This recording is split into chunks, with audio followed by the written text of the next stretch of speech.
Y hoy vamos a continuar en un nuevo capítulo, que es el capítulo 17. Gloria al Señor. Así que Dios les bendiga a todos. Bienvenidos a la casa de Dios. Capítulo 17 de el libro del Apocalipsis. Gloria a Dios. ¿Lo tenemos, hermanos? Vamos a leer yo creo que con unos 5 versículos vamos a comenzar para que de ahí podamos partir. Dice la palabra de Dios, honrando al Padre, al Hijo y al Espíritu Santo.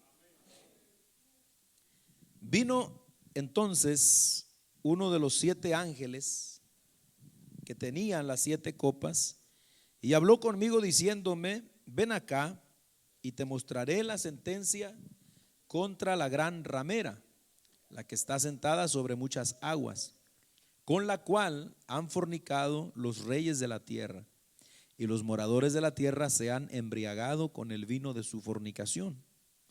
Y me llevó en el espíritu al desierto, y vi a una mujer sentada sobre una bestia escarlata, llena de nombres de blasfemia, que tenía 7 cabezas y 10 cuernos. Y la mujer estaba vestida de púrpura y escarlata, y adornada de oro, de piedras preciosas y de perlas, y tenía en la mano un cáliz de oro lleno de abominaciones y de la inmundicia de su fornicación.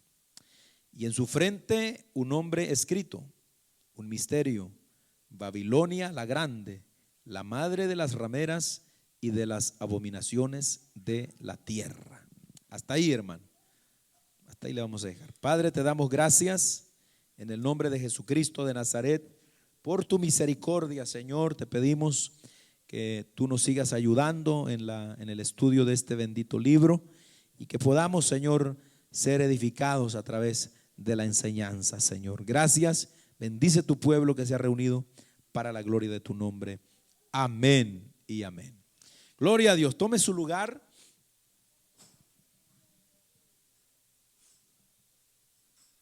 Y vamos entonces, hermano, a comenzar este capítulo que, según algunos estudiosos de la Biblia,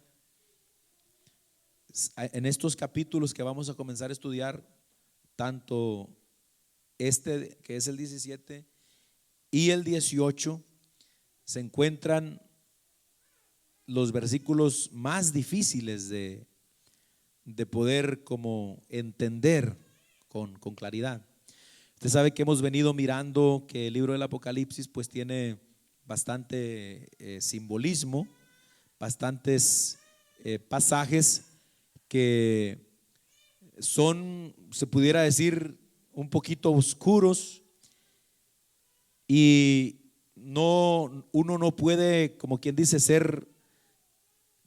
la palabra es ser dogmático, es decir, uno no puede decir así es, sino que se presta para que nosotros podamos analizar y podamos mirar y tomar una posición respecto al tema que se está tratando.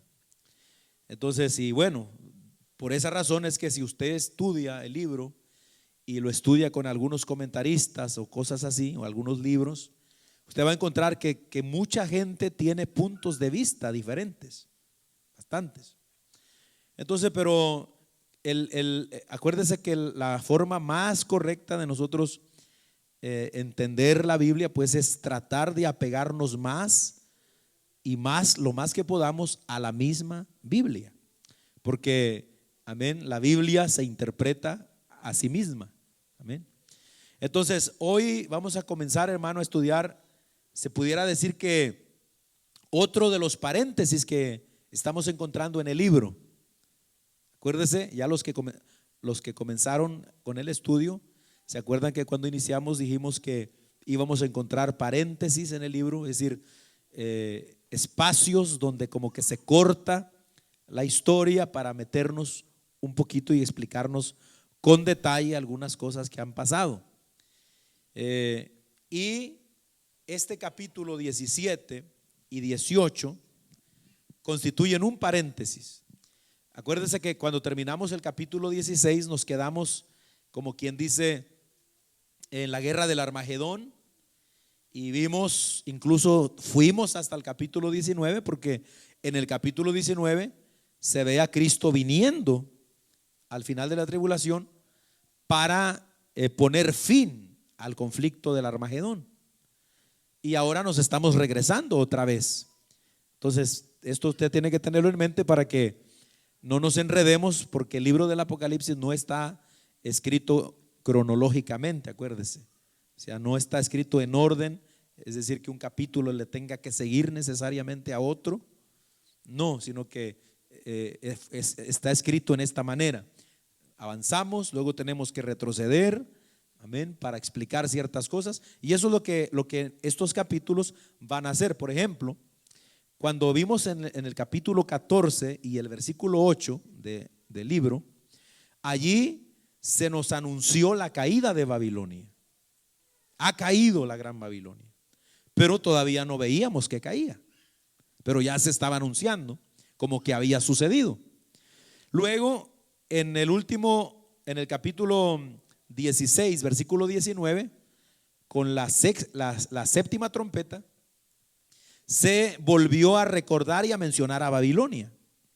Y ahí se dijo que Babilonia, ¿se acuerdan del último gran terremoto y todo lo que vimos? Allí la ciudad de Babilonia vino en memoria delante de Dios para castigarla con toda su furia, con toda su ira. Ok. Entonces, ya vimos que se anunció la caída de Babilonia anteriormente, pero hoy vamos a ver con detalle cómo es eso. Y también vamos a ver quién es esta Babilonia. Amén. Es lo que vamos a comenzar a estudiar ahorita, hermano. Gloria al Señor, porque aquí en los versículos que acabamos de leer, esperamos, ¿verdad?, que lo vamos a poder mirar todos. Uno de los 7 ángeles que ya nosotros vimos, que traen las 7 copas de la ira, ¿se acuerdan? Las plagas finales. Uno de ellos viene a Juan, hermano, y habla diciéndole algo. Amén.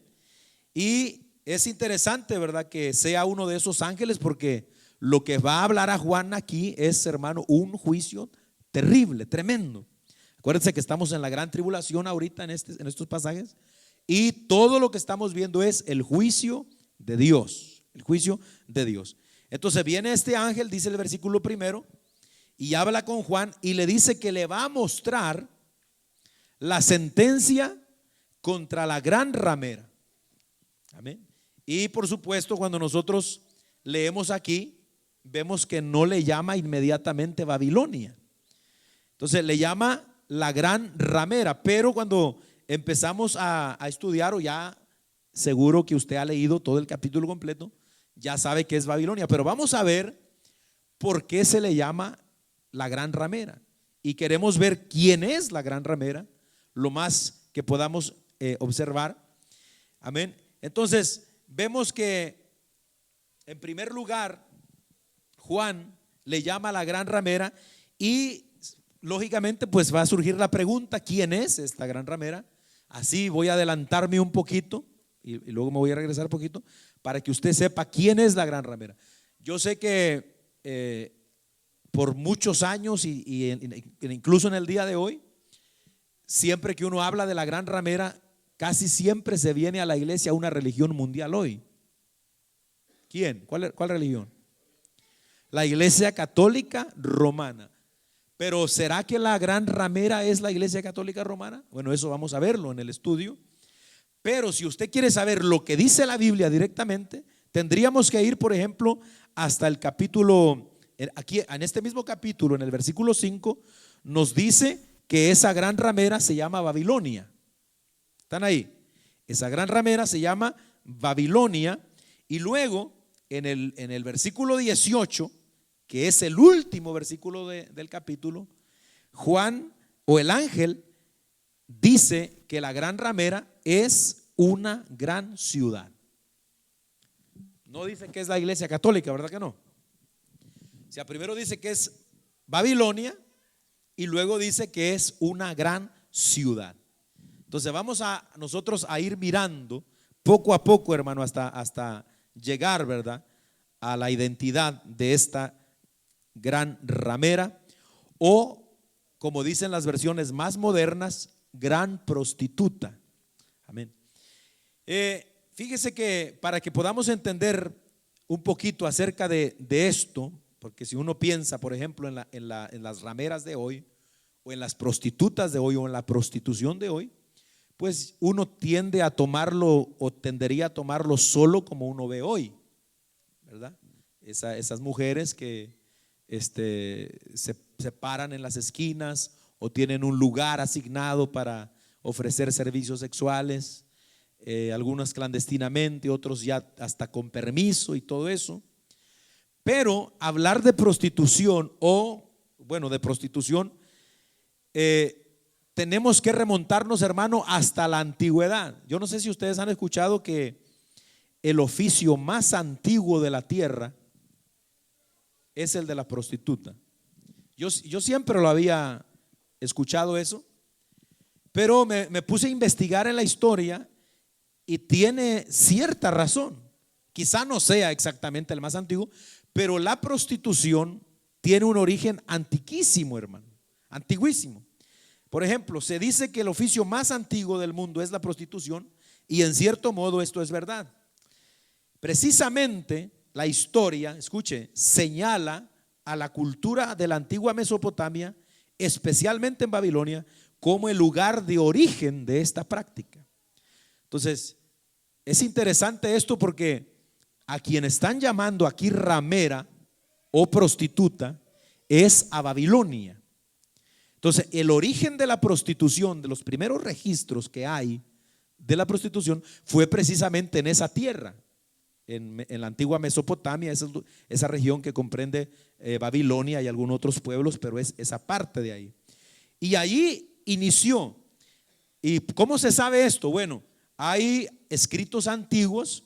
Hay un escrito que se encontró de un rey que vivió más o menos en el 1792, 1750 antes de Cristo, o sea, bien antiguos, que se llaman los códigos del rey Hammurabi.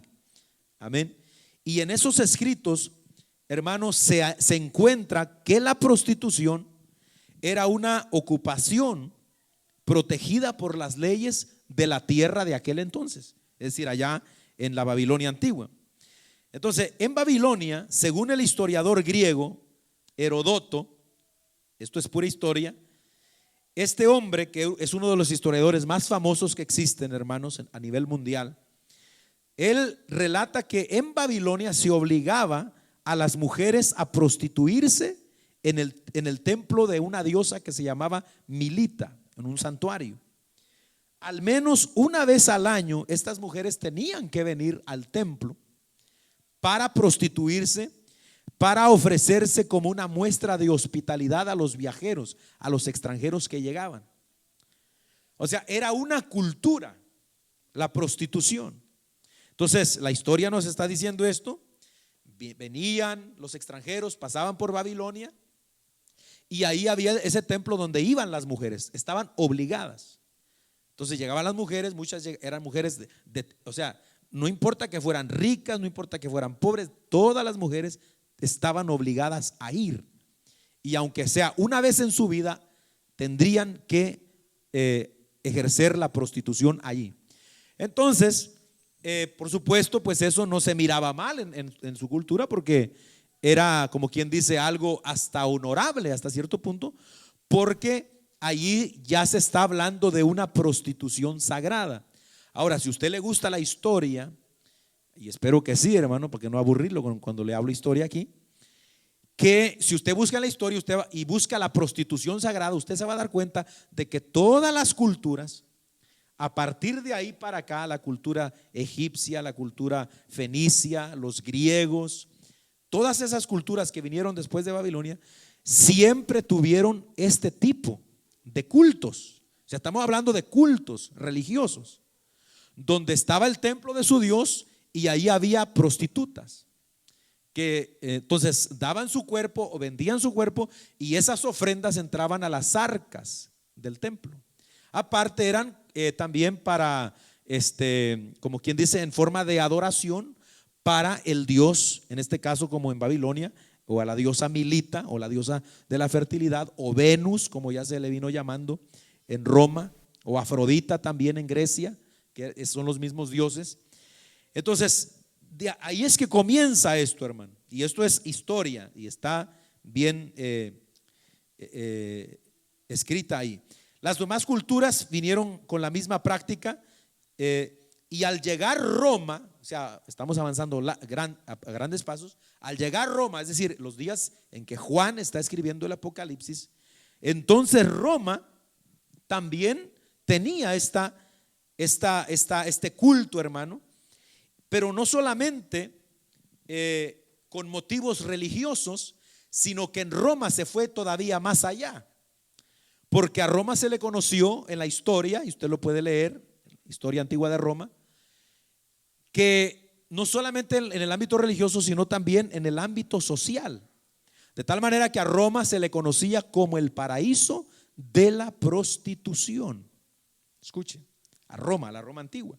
Ok, entonces de esa cultura de Roma es que tenemos la palabra prostituta. Prostituta, porque Roma, el idioma romano pues era el idioma latín, y el latín prostitutio o prostituere es idioma latín, significa, o de ahí agarramos la palabra prostituta. ¿Y sabe qué significa prostituta? Significa exhibir para la venta. Eso es lo que significa la palabra prostituta de latín, exhibir para la venta. Ok, entonces estoy hablando de la historia. Más adelantito, pasando todas estas culturas, ya en la Edad Media, como del 1300 para acá, 1300 después de Cristo para acá, ya se acostumbró la prostitución, pues ya cuando estaba la Iglesia Católica dominando prácticamente todo el mundo, ellos como que prohibieron un poco esta práctica, pero ya en ese tiempo se adoptó y se acostumbró a colocar un ramo de flores en las tabernas o en ciertos locales. Como no era abiertamente permitida la prostitución en ese tiempo ya, entonces se ponía un ramito de flores en una taberna, digamos, o en un local por allá, y ese ramo significaba que en ese lugar se ofrecían servicios de prostitución. Entonces de ahí es que ahora también se emplea, además de la palabra prostituta, la palabra ramera, de ese ramito, ese ramo que había en la puerta. Y entonces si alguien quería ir a ver a una prostituta, decía: vamos a ir a ver a la ramera por el ramito ese. Entonces de ahí, de ese tiempo, de la Edad Media. Ok, entonces usted sabe, todas estas prácticas y todos los cultos desde Babilonia antigua hasta aquí, siempre el paganismo ha tenido que ver con la inmoralidad, hermano, porque cuando el diablo tuerce y desvía la mente de la gente a una adoración falsa, como en todas esas culturas, siempre la adoración falsa va a ir incluida la promiscuidad, la inmoralidad y toda suciedad que degrada al ser humano, hermano. Porque imagínense, obligar, por ejemplo, a la mujer a que se prostituya, o hermano, eso es terrible. Amén. Entonces, pero ¿por qué entonces sucede eso? ¿O por qué se le llama aquí a la gran ramera Babilonia, a la gran ramera a Babilonia? Amén. Vamos a ver, hermano, en primer lugar aquí, si la gran ramera es Babilonia, habrá literalmente una gran Babilonia, una gran ciudad de Babilonia reconstruida en los días de la gran tribulación. Hay varias posturas. Hay quienes piensan que en los días de la gran tribulación literalmente se van a levantar esta ciudad. Ahorita, quizá lo vamos a tocar más adelante también, Babilonia no existe. Usted puede encontrar las ruinas de Babilonia hoy día en Irak, como unos 90 kilómetros de Bagdad. Ahí están todavía las ruinas. No existe ya, solo las ruinas quedan. Entonces hay quienes piensan que en los días del gobierno del anticristo se va a volver a construir una ciudad llamada Babilonia, literalmente. Hay otros que piensan que son dos ciudades, porque parece que en el capítulo 18 se habla de una, y en el capítulo 17 se habla de una, y en el capítulo 18 se habla de otra. La del capítulo 17 sería la Babilonia religiosa, y la del capítulo 18 sería la Babilonia comercial. Entonces, pero ¿será eso verdad? ¿O cómo? Bueno, como no está claro, porque no está bien detallado aquí en la Biblia, posiblemente sea verdad que se va a levantar una ciudad de Babilonia, literalmente. Pero es nuestro parecer, y es lo que pienso también al analizar esta escritura, que más que una ciudad literal, la gran ramera o la gran Babilonia que describe Juan aquí es más bien un sistema que representará las más detestables abominaciones, escuche eso, amén, las más detestables abominaciones contra Dios en todos los ámbitos. Es decir, cuando el anticristo gobierne en los días de la gran tribulación, habrá un sistema mundial que abarcará todos los ámbitos religiosos, políticos, comerciales, amén, los cuales llegarán, hermano, a su máxima expresión en esos días. Ahorita lo estamos viendo que se está construyendo poco a poco. Todos los cristianos que conocemos la Biblia y que estamos atentos a las profecías de la Biblia, a la palabra de Dios, los que leemos la Biblia, los que le dedicamos tiempo, los que no nos vamos a la casa para ver novelas, hermano, no más. Ya me fui por otro lado, ¿verdad? O sea, los que no perdemos el tiempo en cosas, hermano, que no convienen. Si usted sabe lo que está viviendo, lo que está haciendo como cristiano, usted sabe que todo se está preparando para esto que estamos hablando, hermano. Mire, todo este asunto de la vacuna, de la pelea, que usted viera la pelea que traen, hermano, con esto de la vacuna, del control de la gente y todo. Yo no creo que esto es la marca de la bestia, de ninguna manera, ¿verdad? Así que no lo voy a poner en disciplina si se pone la vacuna. Tampoco le voy a decir vaya a ponérselo, eso es cosa suya. Pero sí creo que esto es un ensayo, hermano. O sea, sí creo que esto es el principio de muchos ensayos para ir acostumbrando a la gente al control mundial, al control que va a venir, al sistema que va a gobernar cuando empiece el gobierno del anticristo. Amén, porque ya imagínese que, por ejemplo, todavía no está, pero imagínese que usted no pueda salir de los Estados Unidos si no se ha vacunado. ¿Qué es eso? No es control. O sea, ¿quieres salir? Ponte la inyección. Si no te la pones, no puedes salir del país. Digan lo que digan, o sea, por control de la enfermedad, es control también de la población, hermano. Ahora no voy a entrar en esos detalles, ¿verdad? Pero, o sea, estamos viendo el inicio ya de esto, y no solamente en el ámbito político, porque usted se da cuenta, los que están controlando todo esto son los políticos y no los expertos en medicina. Son los políticos los que están diciendo todas estas locuras. Entonces, parece ser que la gran ramera, más que una ciudad literal, será, hermano, el sistema que usará a plenitud la bestia para tener el control total de la humanidad. Ya hemos visto con anterioridad acerca del sistema económico y comercial, ¿sí o no? ¿Se acuerdan cuando vimos el sistema económico y comercial de la bestia en el capítulo 13? ¿Se acuerdan cuando estudiamos la marca de la bestia? ¿Se acuerdan cuando estudiamos el 666? Bueno, eso nos está hablando de un control político y comercial.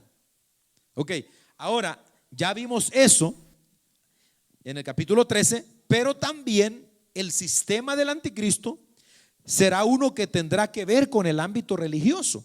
Escuche, dado que es bien sabido que a la hora de querer controlar los pueblos, una mezcla de política y religión siempre ha sido la mejor táctica, ¿sí o no?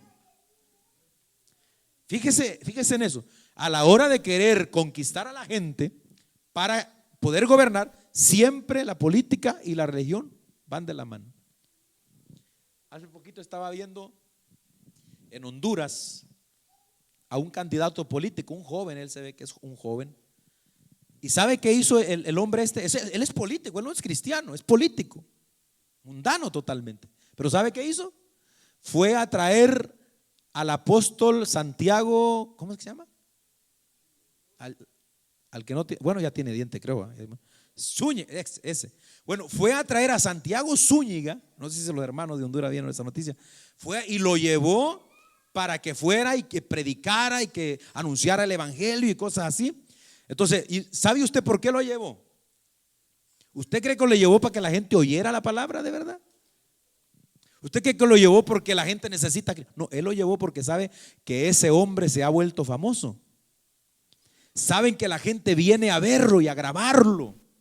Entonces, claro, él lo llevó ahí, la gente se acercó. Unos para apoyarlo y otros para maldecirlo y para tirarle piedras, hermano, porque hay gente que no lo quiere, ¿verdad? O sea, así como de vulgar es el tipo.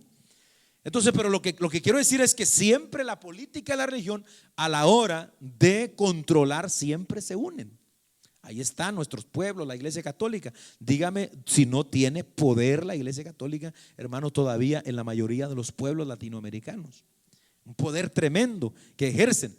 Entonces, esto es a lo que desde hace décadas se le ha empezado a llamar, usted lo ha escuchado seguramente, el nuevo orden mundial. ¿Ha escuchado esa palabra? Nuevo orden mundial. Cada vez se viene hablando más de esto. ¿Por qué? Porque se está acercando más. ¿Qué significa el nuevo orden mundial? Bueno, un control del mundo. ¿Cuál es el centro de esto? Es decir, se necesita un sistema global con un solo dirigente, con una sola moneda y con una sola religión. Eso es lo que el mundo necesita. Si usted escucha predicadores antiguos de los 80 más o menos, ellos siempre decían lo que decía, por ejemplo, la ONU o los líderes del comercio mundial. Hubo uno que ya por los 80 dijo: necesitamos un hombre que venga a arreglar la situación del mundo, pero ya, que nos lo mande Dios o que nos lo mande el diablo, lo vamos a recibir, pero lo necesitamos. O sea, y eso fue hace años. Ahora estamos viendo que esto se va acercando más. El llamado nuevo orden mundial, como se le ha titulado aquí terrenalmente, no es otra cosa que la implantación o la implementación del gobierno del anticristo. De hecho, los billetitos que nosotros usamos de dólar ahí atrás, ¿usted ha visto que tienen esa palabra atrás en el? No, nosotros más lo usamos y lo sacamos, ¿verdad? Pero si usted se ha fijado, el billetito de dólar tiene ahí esa frase, dice ahí, y es en latín, dice Novus Ordus Seclorum. Eso significa nuevo orden de las eras o de las edades. Ahí está, lo ha visto, ¿verdad? Yo no me meto mucho a esas cosas, hermano, pero hoy que está investigando puse atención en esa inscripción, en la piramidita que tienen ahí atrás con un ojito que está ahí. O sea, todos esos son símbolos que usan las sectas, por ejemplo, masónicas, y todo eso tiene que ver. Y están pidiendo, o sea, estas gentes tratando de llevar esto adelante. Ok, entonces vamos mirando que la gran ramera, en lugar de pensar así rápido, es la Iglesia Católica Romana, no, tenemos que pensar que es algo más que eso.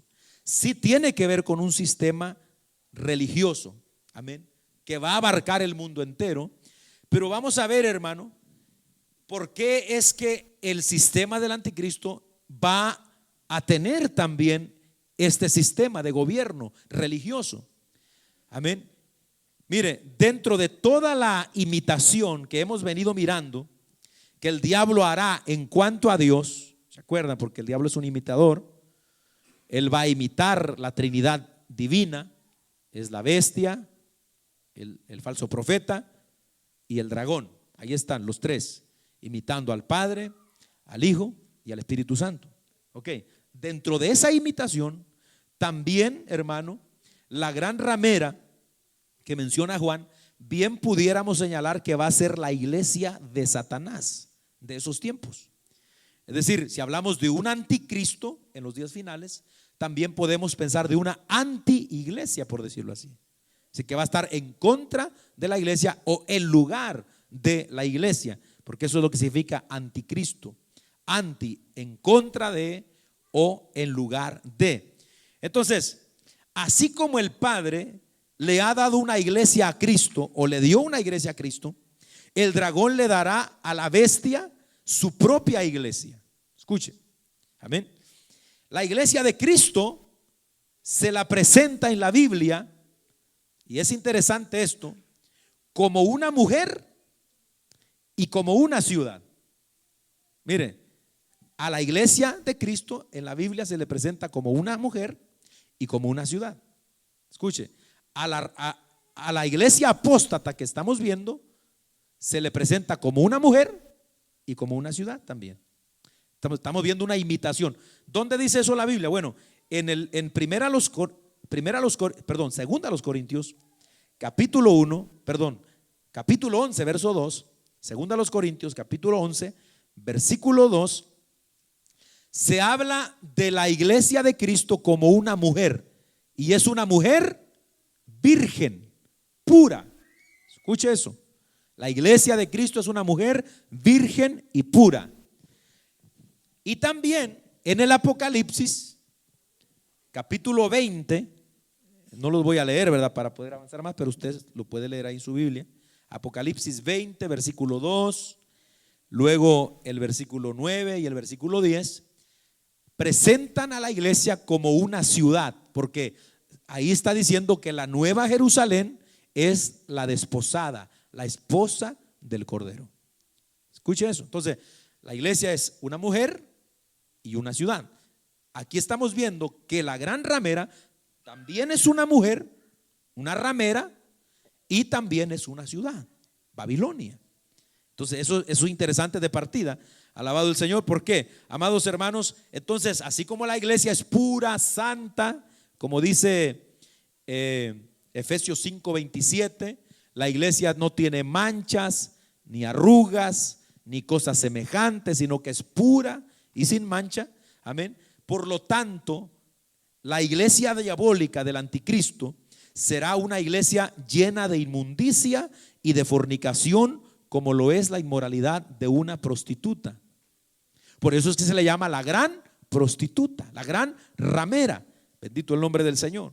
Entonces, como hemos dicho, hermanos, hay quienes han sugerido fervientemente que la gran ramera descrita aquí es la Iglesia Católica Romana. Sin embargo, parece ser que este sistema religioso no será una sola religión, escuche, sino una mezcla de todas ellas, incluida por supuesto la iglesia romana. Ahora, a mi parecer, hermano, porque uno como estudiante de la Biblia, usted como estudiante de la Biblia, y usted analiza la Biblia, a mi entender, yo creo que la iglesia católica por sí sola no es o será la gran ramera, no, sino que la gran ramera será un sistema religioso que se compondrá de la iglesia católica y de todas las demás religiones falsas que hay en el mundo y que se levantarán todavía. Se será como una aglomeración de toda la falsedad religiosa que ha llevado a los hombres por años y años y milenios al infierno. Esa será la gran ramera. Ahora, posiblemente, dado el poder de la iglesia católica y la influencia, posiblemente sea ella la que sea, como quien dice, la cabecilla para que esto se vaya formando. Y eso tiene mucha razón, porque desde hace muchos años, para ser más claros, como desde la década del 60, cuando estaba el Papa Juan Pablo XXIII, si no me falla la mente, ese Papa por primera vez en cientos y cientos de años vino diciendo que quería acercarse con las religiones protestantes. ¿Sabe cómo le llamaban a los protestantes desde el 60 para atrás? Herejes, hijos del diablo, de Lutero y cuánta cosa. ¿Sabe cómo le llaman desde el 60 para acá? Hermanos separados. O sea, cambió el lenguaje. ¿Sabe por qué? Porque ahora iban a empezar a tener más comunión, y ahí fue donde comenzó lo que hoy conocemos como el ecumenismo. Es decir, donde las religiones se sientan para platicar, y usted ahorita va viendo cada vez más común que se siente un líder musulmán con un líder católico, con un líder judío, que oren, que platiquen, que hablen de temas interesantes de la religión y cosas así, y que al final salgan y tomen la foto y se tomen la mano. O sea, ¿cuándo se iba a ver eso, hermano? Y lo peor de todo es que hasta hay también gentes dentro de la iglesia cristiana, evangélica, que se están dando la mano con todas estas gentes. O sea, esto que estamos viendo ahorita, hermano, de toda esta mezcla de religiones, es el inicio de la gran ramera. O sea, eso va a ser así. Amén. Es lo más probable que va a suceder, hermano. Entonces, no podemos pensar que solo es la iglesia católica romana. Vamos a ver adelantito, ¿verdad? Algunas cosas por las cuales se cree que es la iglesia romana, pero que al final de cuentas, ¿verdad? Siempre no cuadra totalmente todo. Bendito el nombre del Señor. Entonces, mire, vamos a ver que esta iglesia ramera, debido a lo que podemos observar, será una religión que abarcará todo el mundo, porque dice Juan que está sentada sobre muchas aguas. ¿Están ahí, hermano? Esta ramera está sentada sobre muchas aguas.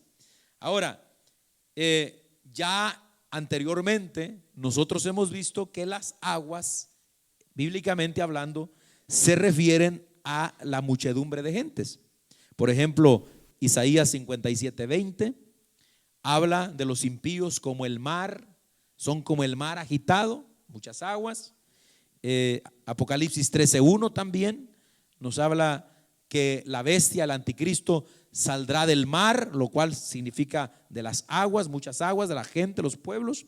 Pero para que nos quede más claro todavía, el verso 15, aquí mismo en este capítulo, da la interpretación de lo que son las muchas aguas. Mire lo que dice el verso 15. Me dijo también: las aguas que has visto, donde la ramera se sienta, ¿qué son? ¿Están ahí, hermanos? Pueblos, muchedumbres, naciones y lenguas.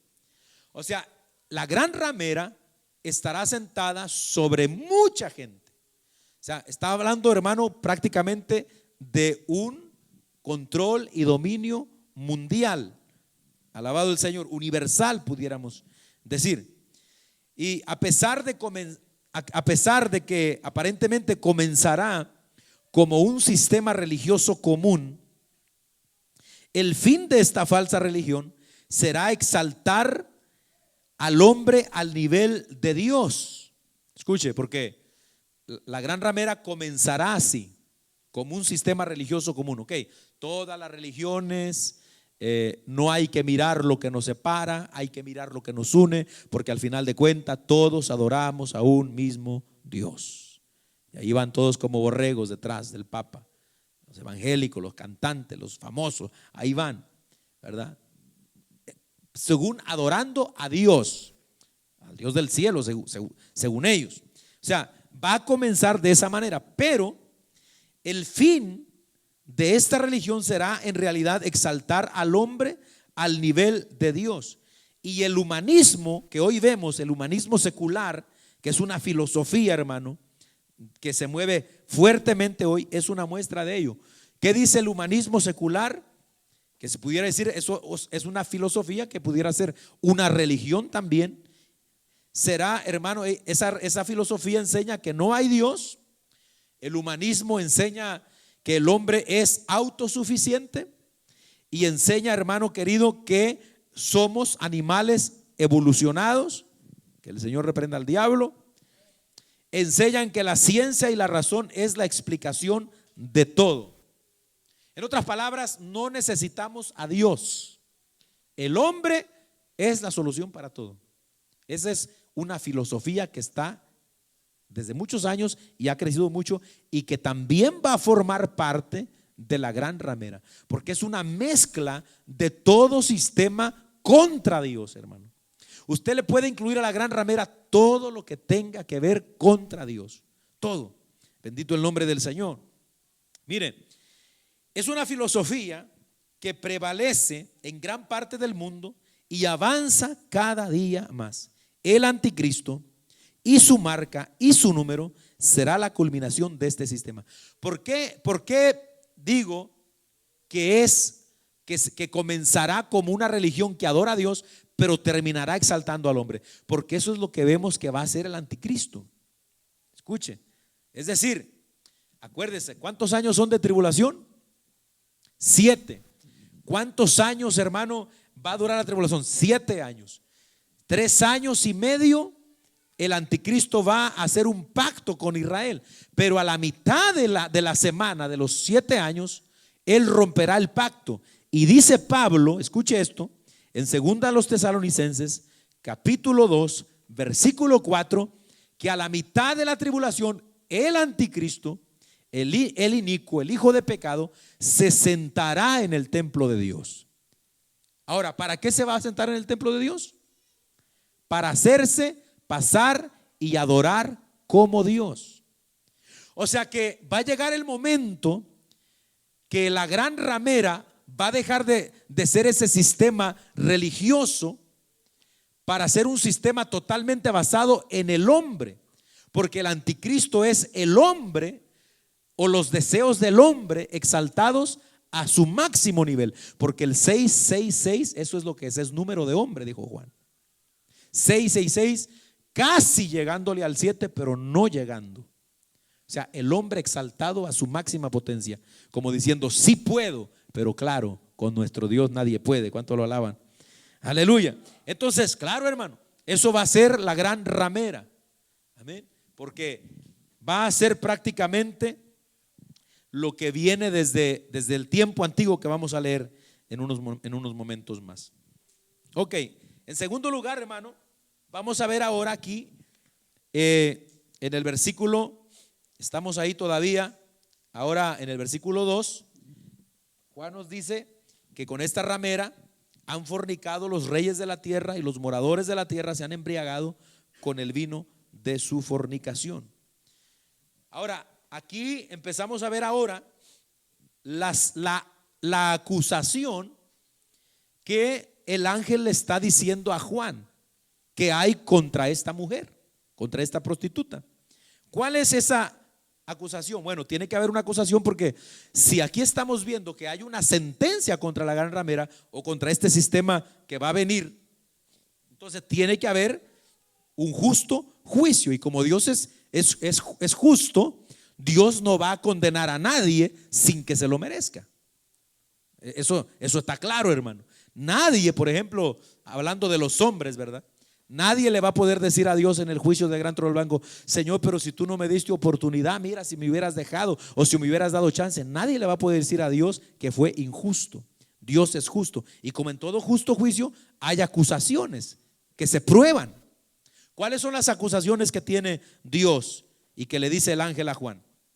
Ella es culpable de haber fornicado con los reyes de la tierra, con los gobernantes, y de haber embriagado, intoxicado a todos los moradores de la tierra con el vino de su fornicación. Entonces aquí estamos hablando ya de la práctica de la ramera. Amén.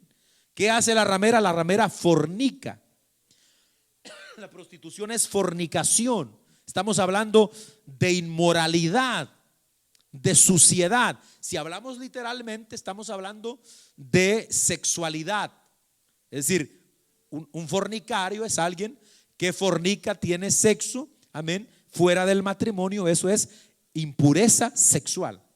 Pero cuando hablamos de la gran ramera, como estamos hablando de un sistema, entonces la fornicación tiene que ver, hermano, con la idolatría. La idolatría que trae consigo la gran ramera. Entonces fíjese que es interesante aquí que a este sistema religioso no se le llama adúltera. Escucha, no se le llama adúltera, sino que se le llama como ramera. ¿Cuál es la razón? No se le llama adúltera porque ella no es la iglesia de Dios. Va a comenzar haciéndose pasar por la iglesia de Dios, pero no es la iglesia de Dios. Entonces, si fuera la iglesia de Dios o el pueblo de Dios, como algunos predicadores piensan que es Jerusalén, hay quienes piensan que la gran ramera es Jerusalén, para que usted tenga una idea de las muchas interpretaciones que hay. No, la llama ramera porque no es su esposa. Amén. Y aunque ellos pretendan serlo, ¿cómo sabemos que la iglesia de la gran tribulación o la iglesia, la gran ramera, pretenderá ser de Dios? Bueno, porque lo leemos en Apocalipsis capítulo 3 del 14 al 22, cuando vemos la iglesia de la Odisea. La iglesia de la Odisea, hermanos amados, es el inicio de la gran ramera.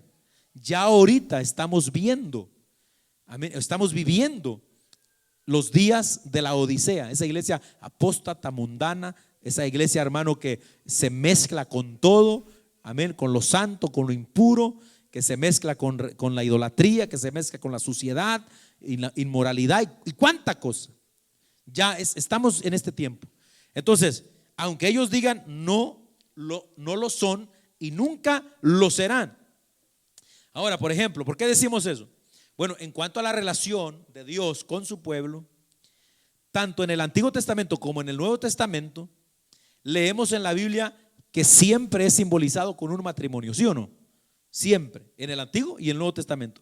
Y por ejemplo, si usted lo gusta anotar, Isaías 54:5, Jeremías 31:32, Dios se presenta como el marido de Israel. Yo soy tu marido, tu esposo, tú eres mi esposa, tienes que serme fiel, ¿verdad? Y así se presenta.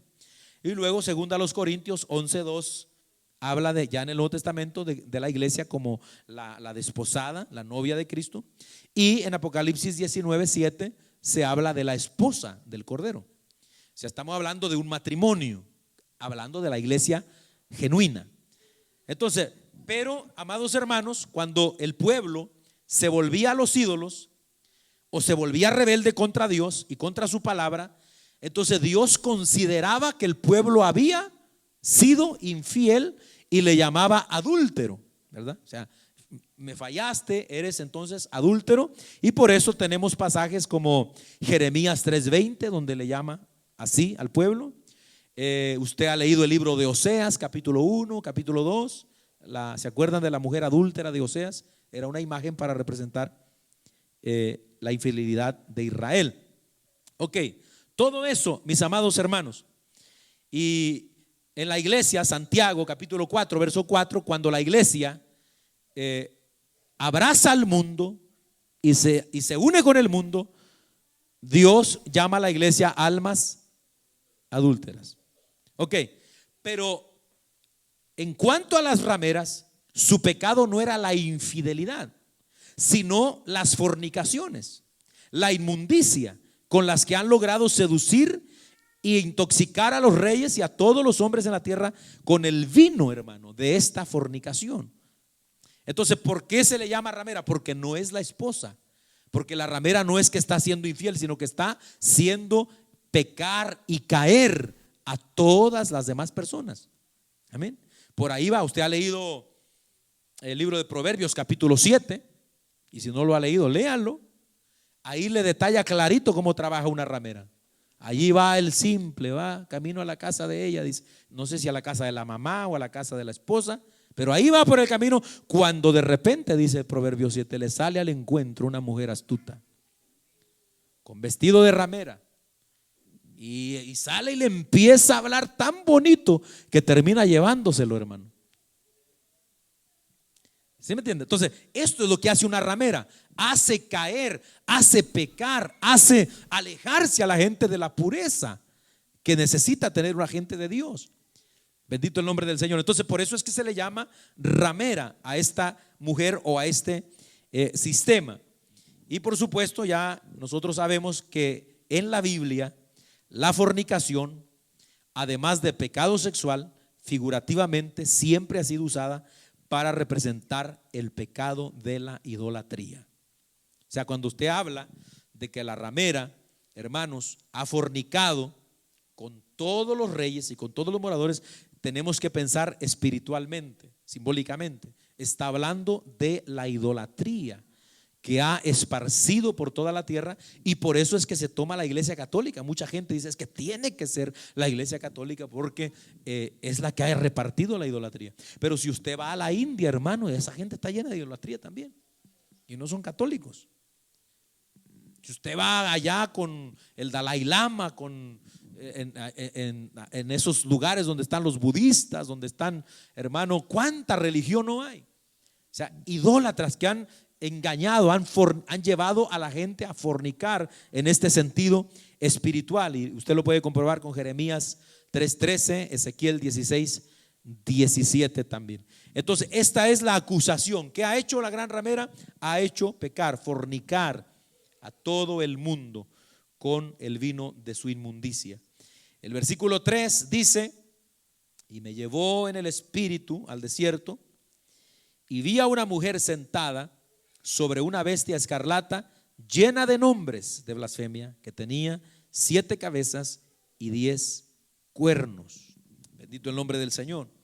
Entonces, ahora aquí, hermanos, nosotros miramos que el ángel que está revelándole a Juan la visión que estamos observando, lo traslada por el poder del Espíritu, porque acuérdense que Juan está recibiendo todas estas revelaciones por el poder del Espíritu de Dios. O sea, el Espíritu Santo es el que le ha estado dando todo esto. Lo vimos en el capítulo 1 en la isla de Patmos, acuérdese. Y ahora lo traslada a un escenario de desolación como lo es el desierto. No podemos decir si es literalmente que lo llevó o solo simbólicamente. Puede ser las dos, ¿verdad? Porque en esa área donde se encuentra el lugar que es Babilonia hoy está todo árido también. Pero para describirle más claramente a la gran ramera de la que le ha estado hablando, lo lleva a ese lugar. Y ahora empieza a describirle, hermanos, a la mujer. Y Juan ve, amén, entonces a una mujer, y la ve que está montada o sentada sobre una bestia escarlata llena de blasfemias. Escuche, entonces aquí ya vamos a empezar a mirar la asociación de la gran ramera, de este sistema religioso, con la bestia. Ahora, ¿quién es esta bestia sobre la que la ramera está sentada? Es una bestia, hermano, escarlata, amén, que tiene nombres de blasfemias y que tiene 7 cabezas y 10 cuernos. ¿Se acuerdan quién es esa bestia? Esa misma bestia la vimos en el 13:1. La bestia que salió del mar. ¿Y quién es esa bestia que salió del mar? La primera bestia, el anticristo. ¿Por qué es escarlata? Porque el dragón de Apocalipsis 12 es de color escarlata. O sea, está haciendo una asociación bien clara con el anticristo y con Satanás. Escuche, Satanás le da el poder al anticristo, el anticristo organiza su sistema, y entonces vamos viendo que el sistema del anticristo va cobrando fuerza. Entonces aquí nos está detallando cómo es esto, amados hermanos. Bendito el nombre del Señor. Entonces todo parece indicar, hermano, por este pasaje, que el hecho de que la mujer va encima, note que dice que va montada encima de la bestia. Parece ser que el hecho que vaya montada indica que al inicio de la gran tribulación el anticristo, pudiéramos decir, va a dejarse en cierta manera dominar o guiar, digámoslo así, por esta gran ramera, ese sistema religioso, ecuménico, apóstata, con el fin de utilizarla para conseguir sus fines políticos perversos. Amén. Después, a la mitad de la gran tribulación, el falso profeta, ¿se acuerdan del falso profeta que vimos también? La segunda bestia, en el capítulo 13, verso 11 y 12. ¿Se acuerdan cómo lo describe Juan al falso profeta? No han comido pescado todavía, Esteban. ¿Se acuerdan? Del engaño. Él parece un cordero, pero habla como que. O sea, él parece cordero, pero habla como dragón. O sea, está hablando claramente de alguien con una apariencia de piedad, pero que trae perversidad por dentro. Entonces, a la mitad de la gran tribulación, la bestia dice, el falso profeta, ¿qué es lo que hace el falso profeta? Hace que toda la tierra adore, no a Dios, sino al anticristo. Todos los que no quieran adorar al anticristo van a ser asesinados, decapitados, van a ser perseguidos, maltratados y la cosa más horrenda que ya hemos visto con detalle, hermano. Solo los que se dejen marcar son los que van a quedar tranquilos, por decirlo así, pero van a estar ya marcados y perdidos para siempre. Ahora, pero lo que quiero que note es que esto parece indicar que la mujer, es decir, la ramera, el sistema religioso, vaya encima del anticristo, de la bestia. O sea, como que lo va guiando, ¿verdad? Ahí, o ella va dominando, pero es al principio, porque luego que sigamos estudiando estos capítulos vamos a ver que el anticristo la va a destruir a ella. Es decir, el anticristo y los reyes de la tierra van a destruir a la gran ramera. Bendito el nombre del Señor. Amén, hermano. Entonces yo creo que vamos a pararle por aquí porque no vamos a alcanzar a verlo todo, pero vamos a terminar con esta parte aquí. Es bien sabido que la religión, como dijimos, siempre ha sido de mucha ayuda en estas cuestiones, tal y como lo vemos en la actualidad. Ahora, el vestido de la mujer, dice el versículo 4, estaba vestida de púrpura ella. ¿De qué más? Escarlata, adornada de oro, de piedras preciosas y de perlas, y tenía en su mano un cáliz de oro lleno de las abominaciones y de la inmundicia de su fornicación. En esta descripción, Juan ve que el vestido de esta mujer es deslumbrante, hermano, es costoso y espectacular, porque todos estos colores como el púrpura, el escarlata, solo los llevaban, hermano, los poderosos en la antigüedad. Solo la gente. Usted estudia la historia antigua, por ejemplo, los césares romanos siempre traían sus togas, sus túnicas adornadas con púrpura. Era solo para la gente que tenía billete, porque eran tintes de tela que no se conseguían fácilmente, las piedras, el oro y todo eso. Ahora, otra de las razones por las que la gente cree que la Iglesia Católica es la gran ramera es por los colores también. ¿Usted ha visto los colores de la Iglesia Católica? ¿Sabe cuál es el color de los cardenales, los más poderosos de la iglesia? Escarlata, el rojo intenso. Los obispos, púrpura. El Papa mismo también se viste de púrpura en ciertas ocasiones. Oro, ¿ha visto oro en la Iglesia Católica? Llena de oro. Amén. Y lo más tremendo, amados hermanos, ¿verdad? Es, hermanos, que el cáliz que lleva la gran ramera lleva todas las abominaciones de la idolatría y todo eso. Entonces, y debido a estas descripciones, muchos han creído, yo creo que va incluida, pero que no es ella sola. O sea, no estoy diciendo que la Iglesia Católica no va incluida en la gran ramera, porque es interesante que el culto central de la Iglesia Católica es una copa. Por eso es que hay gente que ha dicho, es que tiene que ser, no hay otra, tiene que ser. ¿Sabe? La copa en la misa, el misal católico, allí el vino se convierte en la sangre, la transubstanciación y eso. Y cuando el cura levanta la copa aquí, todo está concentrado allí. Ese es el culto de la Iglesia Católica, la misa. ¿Y sabe qué es la misa? Una abominación terrible. La misa significa el sacrificio de Cristo continuamente por los vivos y por los muertos. O sea que cada vez que se celebra la misa en la Iglesia Católica, se está crucificando a Cristo en la teología católica.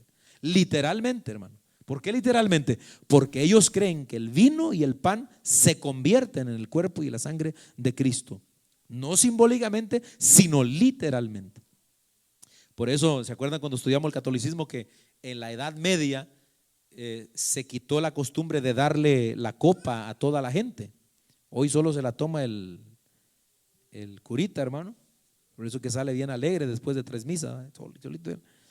Pero ¿Sabe por qué se la quitaron? Porque se derramaba el vino en la barba de la gente. Entonces hubo casos que hasta mataban a la gente o los excomulgaban porque se les había tirado la sangre de Cristo según. O sea, porque ellos afirmaban eso, lo cual es una mentira. Entonces la misa católica es una abominación. Y por eso es que mucha gente lo señala. Así que, hermano, aquí le vamos a poner un puntito, ¿verdad? Vamos a dejar allí y vamos a continuar, si Dios nos ayuda, el próximo martes con el nombre misterioso de la gran ramera. Un misterio. Bendito el nombre del Señor. A su nombre. Vamos a ponernos de pie, amados hermanos. Espero que cada vez nos vayamos haciendo más diestros con los estudios, hermano, y que usted, si le interesa estudiar, saque sus apuntes, saque conclusiones, ¿verdad? Y todo lo que podamos hacer, hermano, para la edificación de la iglesia. Vamos a orar. Padre, te damos gracias en el nombre de Jesús por tu misericordia. Gracias por la palabra que podemos aprender, Señor.